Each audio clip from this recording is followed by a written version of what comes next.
as you descend the winding hill from Tutukaka and come out of the bush, you get your first glimpse of Matapuri while crossing the one-lane bridge. It's amazing the number of people that stop when they have the chance and gaze down the estuary with its beautiful golden sand and out into the main bay. Only 34 kilometres from Whangarei, Matapuri really is a secret treasure when it comes to New Zealand's beautiful beaches.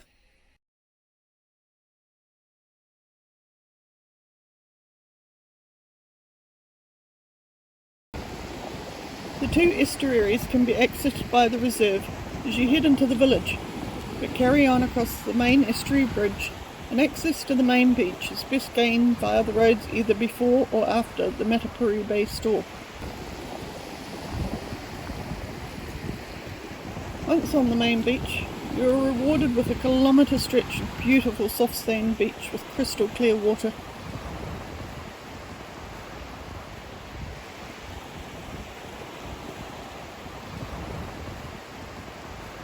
The beach is generally safe for swimming and usually calm, although with the right wind it can get rough when the waves roll in from the open sea.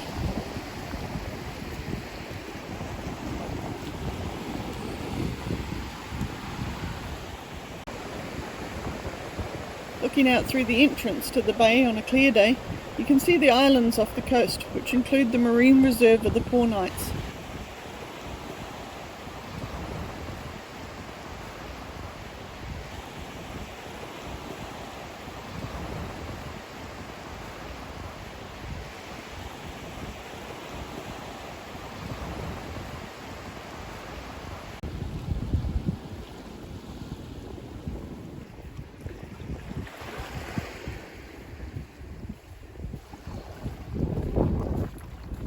The northernmost point on the beach is a beautiful quiet little cove, providing spectacular views back across the main beach.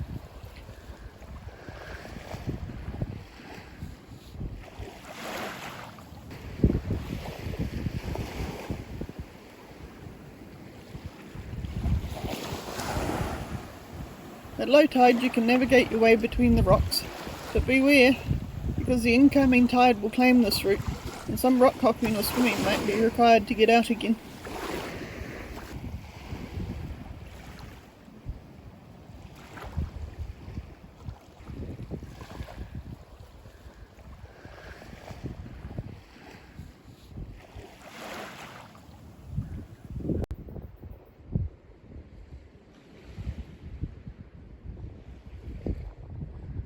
From here you can access the walking track to the Mermaid Pool, a spectacular large rock pool on the ocean side of the point. At this point in time the Mermaid Pool is closed for rejuvenation, but someday in the future we will hopefully be able to gain access to this beautiful spot once again.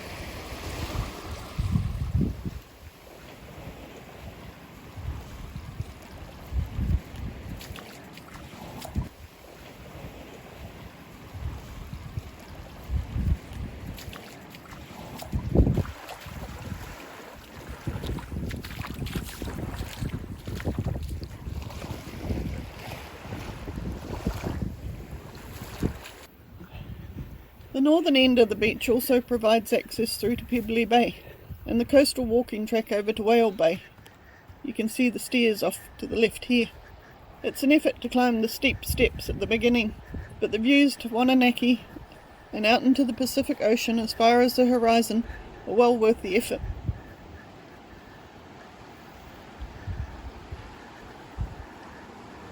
As the name suggests, Pebbly Bay is made up of small dark pebbles, and the area is quite rocky.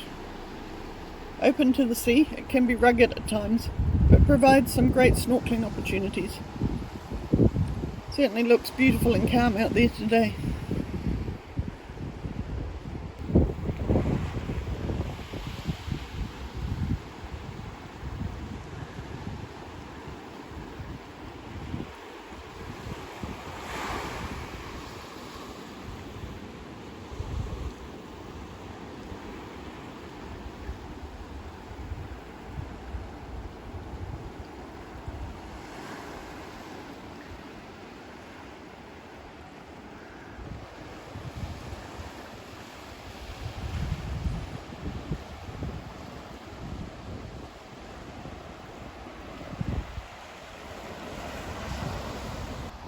The first people to settle in Matapuri were bushmen who harvested kauri and puriri logs.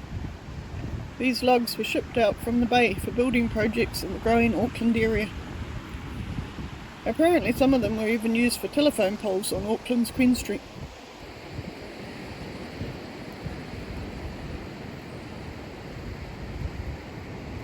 If your kids love fossicking around rock pools, the beach is great at lower tides for finding all sorts of treasures in the rocks.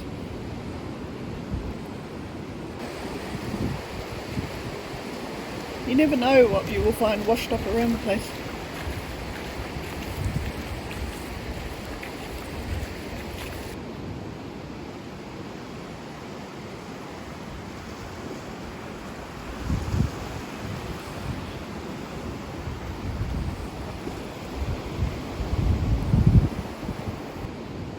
Here's a poor old seahorse that's washed in from the sea.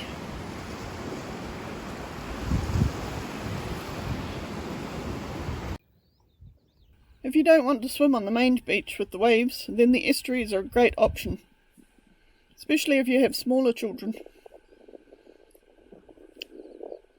Abundant soft sand when the tide is out provides plenty of room for kids to run around, and there's always water in the channel for paddling.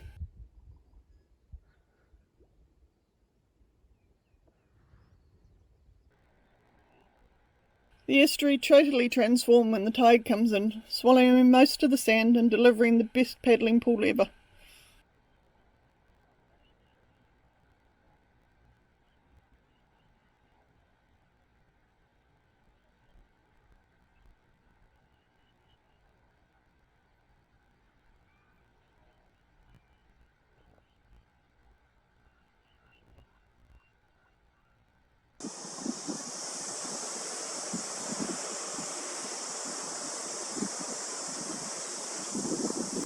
The water remains reasonably shallow most of the way out to the channel, and it is usually calm, being sheltered behind the hill. It's great for swimming or kayaking, or even learning to paddleboard like me. And if you want to get a bit of exercise in, you can always swim against the current as the tide moves in and out.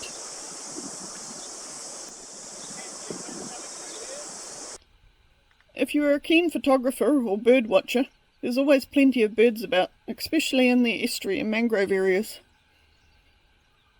There's always ducks, of course, and also grey herons poking about on the banks, and shags trolling the shallows to see what fish they can catch.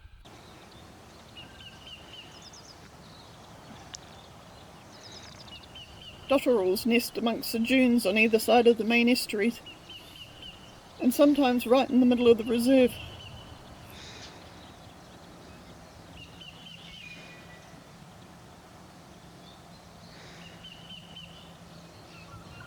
You might find areas roped off to protect nests, so keep your distance and be respectful of their habitat.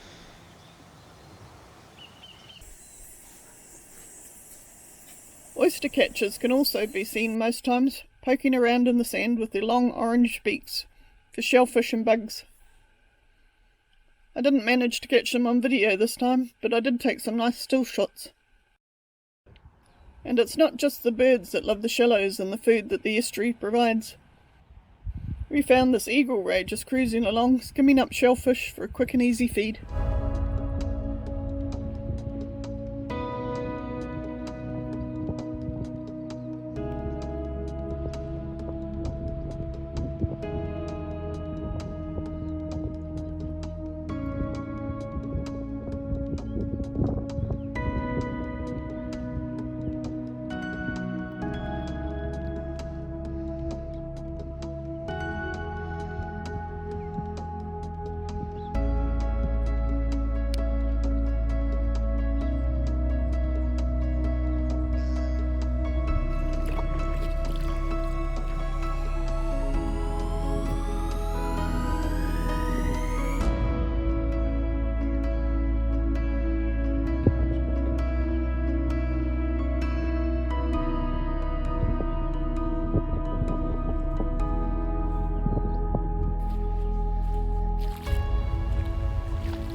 If you have a board or kayak, both estuaries are accessible under the bridges. This is the main estuary, which goes up quite a long way. The water was super clear and you can see the fish darting around under your board. Again, the trees are filled with bird life, so it's great just to float up on the incoming tide and watch the wildlife.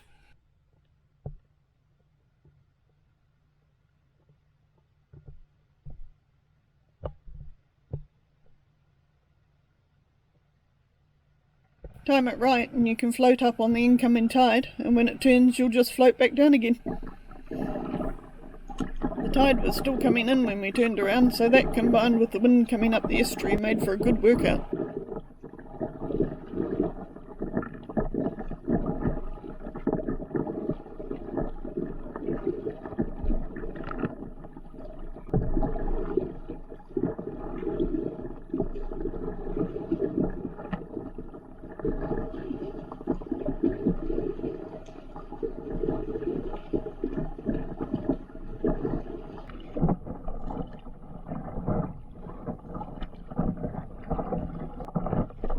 Paddling out of the channel and into the main bay required even more energy.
There's so much to see and do here, and only half an hour's drive from Whangarei.